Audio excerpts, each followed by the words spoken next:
দেশে ৩ মাসেই অনেক নির্বাচন হয়েছে। সরকার চাইলেই ফেব্রুয়ারিতে সম্ভব। মির্জা ফখরুল। বিস্তারিত দেখুন অগ্রযাত্রা ডেস্ক রিপোর্টে।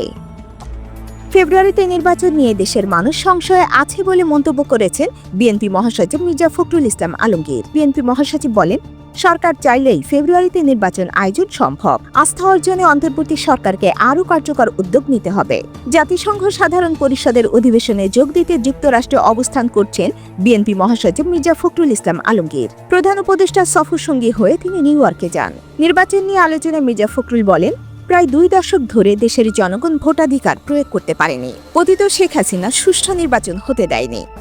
আওয়ামী লীগ সরকার পতনের পরও মানুষের মধ্যে একই সংশয় রয়ে গেছে। নির্বাচন নিয়ে যে সংশয় তৈরি হয়েছে তা অন্তর্বর্তী সরকারকেই দূর করতে হবে মন্তব্য করে বিএনপি মহাসচিব বলেন, বাংলাদেশের মানুষ সংশয়ে রয়েছে যে নির্বাচন হবে কিনা। দেশের মানুষের মধ্যে আস্থাহীনতা তৈরি হয়েছে।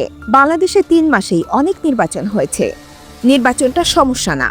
সরকার যদি নির্বাচন দিতে চায় তাহলে সেটা অবশ্যই সম্ভব। যদিও মির্জা ফখরুল মনে করেন প্রধান উপদেষ্টা নির্বাচনের ব্যাপারে আন্তরিক, তার বিশ্ববাসীকে সেই বার্তা দিতে জাতিসংঘ অধিবেশনের সফর সঙ্গী হিসেবে রাজনীতিকদের যুক্ত করেছেন। এছাড়া পুলিশ সিভিল সার্জন নির্বাচন অনুষ্ঠানে প্রস্তুত কিনা সেই প্রশ্ন তুলেছে কোনো রাজনৈতিক দল।